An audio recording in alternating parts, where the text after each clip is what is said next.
This one is definitely for my haters. Hi, my name's Laura. I'm an American living in Russia, and I get a lot of feedback in my comment section that is just really gross. But here's an actual comment I'm replying to directly.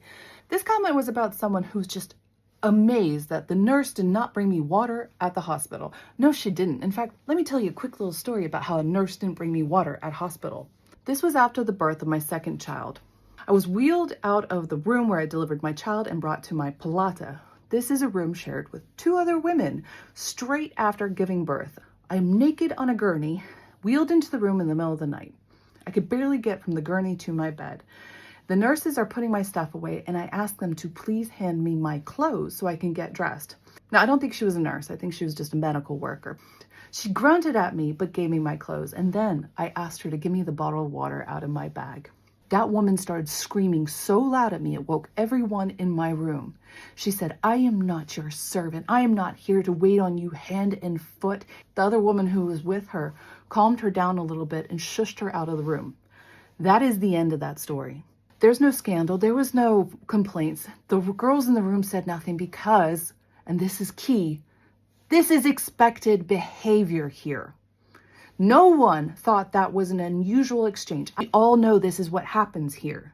And the reason it happens here is because everybody has empathy for that woman because she is overworked, underpaid. She probably grew up in a time during perestroika where she didn't have parents and she had a hard life growing up. And with the new Russia came opportunities for many people but left her behind. I never talked about this incident. Isn't it absolutely horrible for a woman who just gave birth to be yelled at for asking for water? I'm not telling you this story because I want to show Russia is a bad place, and saying it doesn't is dishonest. Everyone here knows it happens, but it's getting better because we're calling it out for bad behavior. And I see it as an outside observer more clearly than someone here because someone here is just used to it.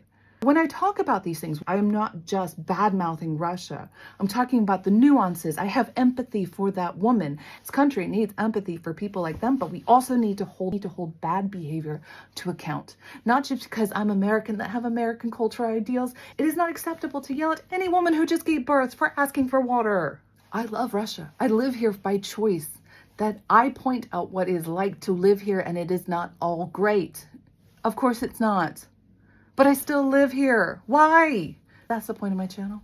Because most people understand that this is the Russia that they experience. Why would anyone want to live in a place like that? Because they know that's what happens. And I'm telling you, yes, it does happen, but here's why I still love it.